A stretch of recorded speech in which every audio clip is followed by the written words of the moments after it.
ඔය වීඩියෝ එකේ තියෙන්නේ 3-way TPVC කනෙක්ට් එකක්. හරිද?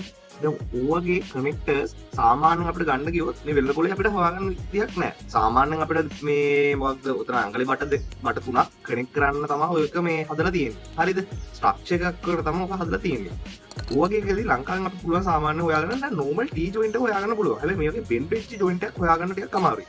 ඉතින් අද අපි බලමු වීඩියෝ එකකින් කොහොමද මේ වගේ bend joint එකක් හදාගන්නේ කියලා. දැන් අපි අර වීඩියෝ එක දැක්කා වගේ 3-way PVC එකක් කොහොමද හදාගන්න කියලා බලමු. ඕකට කියන්නේ සාමාන්‍යයෙන් 3-way PVC joint එකක් කියලා. හරි කනෙක්ට් එකක් කියලා. සාමාන්‍යයෙන් අපේ කඩේ ගන්න ගියහම තියෙන සාමාන්‍යයෙන් මේ T joint යන්නේ. T කියන්නේ normal T යන්නේ. දැන් මේ T වෙලා නැහැ bend edge එකක් තමයි තියෙන්නේ. ඉතින් මම මේ bend edge case එක නිසා මම front plane එක අරගෙන මේකෙදි මම කියලා දෙන්නේ කියන්නේ dimension වලට කරන විදිහ නෙමෙයි. මේකේ මේ වගේ දෙයක් element එකක් කොහොමද හදාගන්නේ කියලා. ඒ කියන්නේ මේකේ dimension වෙනස් වෙන්න පුළුවන්. හරිද? මොකද මම ඒකම dimension නෙමෙයි ගන්න ටාගට් කරන්නේ. හරිද? දැන් මෙන්න මෙතන උනත් unit වලදී මෙතන IPS අරන් තමයි හදන්නේ. මොකද මම මේක හදලා තිබ්බේ අඟල් වලින්. හැබැයි මම මෙතනදී දැන් කතා කරන්නේ MMGS අරගෙන තමයි මෙතන කතා කරන්නේ. හරිනේ? හරි. අපි පළවෙනියට මේ වගේ හදන්න අපි මේ වගේ circular face එකක් ගහගමු. හරිද? දැන් මගේ plan එක තමයි මම මේක full plan කරන්නේ මේක මේ sweep වලින් හදාන්න. හරිද? මේ sweep වලින් හදාගන්න. මොකද මේ අර pipe එකක් මම හදාගන්න පුළුවන් මේ වගේ circle එකක් ඇඳලා 3D sketch එකක් වගේ දාලා. හරිද? ඉතින් මම 3D sketch එකක් හදාගන්න. sketch වලින් මේ sketch එක අයින් වෙලා 3D sketch වලට ගිහිල්ලා මට මේ ඕන පාත් එක මම ඉස්සෙල්ලා set කරගන්නවා. ඒක ඔබලා අපි හදාගමු. අපි මේ පැත්තට මම ගන්නවා දුර 60කට. හරිද? ඊළඟ මම මේ පැත්තට මම දුර ගන්න ඕන. මේ පැත්තට මම දුර හදා ගන්නවා ආයි 60කට. හරිනේ? හරි. දැන් එහෙම හදාගත්තා. ඊට පස්සේ අපි මෙතන dimension එක දාමු. උගලන්ටත් පැහැදිලි. 60යි මේකෙත් 60යි. හරිනේ? අපිට dimension ටිකත් හරි. හරි. දැන් හරි. කිසි ප්‍රශ්නයක් නැහැ. හරි. දැන් අපි sorry අපි මෙන්න මෙතන මේ පොඩි ප්‍රශ්නයක් වුණා. මේ අපි මෙතන මේක මේ fill මේ ස්කෙච් එක ෆිලටින් කරගෙන මෙතන බෙන්ඩ් එකක් දාමු 40. හරිද? මේ 40 ඇති. හරිද? 40 ප්‍රමාණය දාමු. හරිද? අර කර්ව් ගතිය පෙන්නන ගන්න. හරි. හරි. දැන් හරි. දැන් අපි කරන්නේ ෆීචර්ස් ගිහිල්ලා ස්වෙප්ට් එක යූස් කරලා ස්වෙප්ට් එකෙන් මම සර්කියුලර් එක යූස් කරනවා මේකට. ඊළඟට ලයින් පාත් එක යූස් කරනවා මෙන්න මේ පාත් එකට. හරි. වැඩේ හරි. හැබැයි මම දැන්ට තින් ෆීචර් එක යූස් කරන්න හදන්නේ නැහැ. හරිද? ඒ කියන්නේ මේක මම මේකට මේ thickness එක තියාගෙන වැඩේ කරන්න හදන්නේ නැහැ.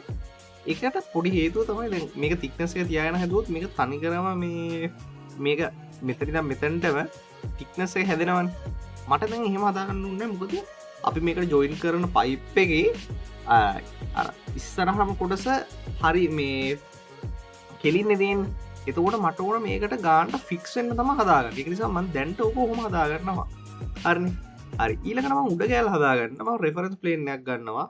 මෙන්න මේ টොප් ප්ලේන් එකට උඩින් එන විදිහට රෙෆරන්ස් ප්ලේන් එකක් ගන්නවා. දැන් මේක ඕගොල්ලෝ හදද්දි උනත් ඕගොල්ලන්ට ගන්න පුළුවන්. ඕගොල්ලන් ඩයිමෙන්ෂන් මේ මැනලා ඕගොල්ලන්ට සෙට් කරගන්න පුළුවන් මේ ප්ලේන් එක. කියන්නේ ප්ලේන් එක කියන්නේ මෙන්න මේ වගේම ෆේස් එකක් කොහෙන්ද උඩ කෑල්ලට එන්න ඕන කියන ප්‍රමාණය දැනගත්තා නම් මේ පල්ලෙහා ඉඳලා එතනට ඒක මැන ගන්න පුළුවන් නේ.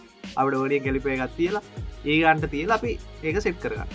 දැන් මම කරන්නේ මෙන්න මේ ප්ලේන් එකේ ඉඳලා normal to කරගෙන මෙතන මම ආයි ස්කෙච් එකක් දාගන්න. ස්කෙච් එක දාන්න කලින් මම මෙතන දාගන්න ප්ලෑන් එකක් හදාගන්නවා. මෙන්න මෙතන තියෙන සෙන්ටර් එකයි මෙන්න මෙතන තියෙන සෙන්ටර් එකයි මැත්තට එන්න තමයි හරියට හදාගන්නවා. හරිද? මොකද ඒතරනේ අපේ ජියොමෙට්‍රිකලි සෙන්ටර් එක තියෙන්නේ. හරිද? ඔන්න උතන මම හදාගන්නවා 50 මේක. හරි. ඔන්න අපි දැන් මේ හදාගන්න ඕනේ හදාගන්න. ඒකෙදි මම ආයි මේ ස්වෙප් ෆීචර් යූස් කරන්නේ නැහැ. ඒකට මම ප්ලෑන් කරන්නේ ෆීචර් එකේ extrude boss එක දාලා අනිත් පැත්තට up to the surface එක දාගන්න. හරි. surface එකට ගන්නට එන්න. හරි. ඔන්න දැන් අපිට ඕන කෑල්ල එක අපි හදාගත්තා. හරි. ෆයිනල් ඔයගොල්ලන්ට ෆිලට් කරගෙන ඒකේ තියෙන ස්ට්‍රෙස් ටික අඩු කරගන්න හිම අවශ්‍යතාවය තියෙනවා නම් ඔන්න ඒ වැඩෙත් දැන් මෙතන හරි. ඒ වැඩෙත් අපි මෙතනදී කරගත්තා. හරි. දැන් ඔන්න අපි වැඩ ඔක්කොම ටික ඉවරයි. දැන් කරන්නේ මෙන්න මෙතන කටින් එකක් කරගන්න. දැන් මගේ ප්ලෑන් එක මේ 3D print කරගන්නනේ. එතකොට දැන් මේ වගේ කෑල්ලකදී දැන් මම මෙතන thickness එකත් මෙතනින් දාලා හැදුවොත් මේ මැද කෑල්ල එතකොට ගත්තොත් කුහරයක් වගේ සෙට් වෙනවානේ 3D print කරද්දී. ඒක නිසා මම මෙතනම සෙට් කරගන්න try කරනවා.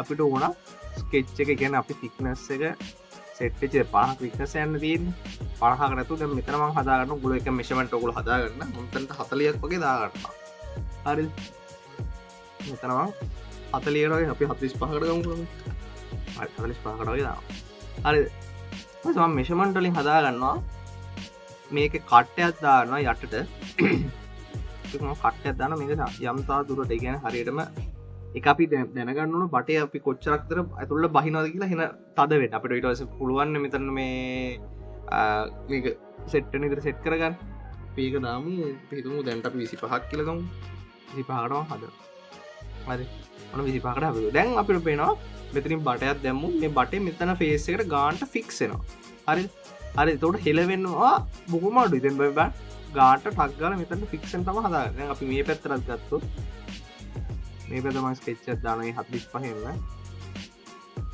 ගිහිල්ලා එන්න මෙතනින් 45කට මම දානවා දාලා එතනත් ආයි ෆීචර් එක ගිහිල්ලා ෂූට් කට් එකක් දානවා යටට 25ක ටිකක් ගන්න හරි දැන් හරිද එතකොට දැන් උඩින් එන ජොයින්ට් එක ගත්තොත් දැන් මේක හදලා තියෙන ස්ට්‍රක්චර් එකට මොකක් හරි ස්ට්‍රක්චර් එකට තමයි අපිට මේක හදාගන්න ඕනේ හරිද PVC වලින් හදලා ගහන ගත්ත ස්ට්‍රක්චර් ඒක තමයි මේක හදාගන්න හරි 45යි ඒකෙත් පීච් එකට ගිහිල්ලා එක්ස්ට්‍රූඩ් කට් එකක් දානවා යටට 25ක් හරි ඔන්න ඒක කරද්දී ඔන්න අපිට ෆයිනලි ඕන වෙච්චි කොටස හදාගත්තා මේ වගේ කඩේ නැති පයිප් එකක් උගලන්ට උනා දැන් හදාගන්න පුළුවන් පයිප් ජොයින්ට් එකක් වගේ තියෙනවා නම් මෙන්න මේ වගේ ජොයින්ට් එකක් හදාගත්තා මේක ඊට පස්සේ මොකද කරන්නේ 3D print කරන්න දුන්නා වාගේ වැඩේට වට ගන්න පුළුවන් හරි එහෙනම් අපි අලුත් වීඩියෝ එකකින් ඊළඟට හම්බෙමු වීඩියෝ හොඳයි නම් ෂෙයා කරන්න ලයික් එකක් දාන්න කමෙන්ට් එකක් දාන්න හරි අපි ඊළඟ වීඩියෝ හම්බෙමු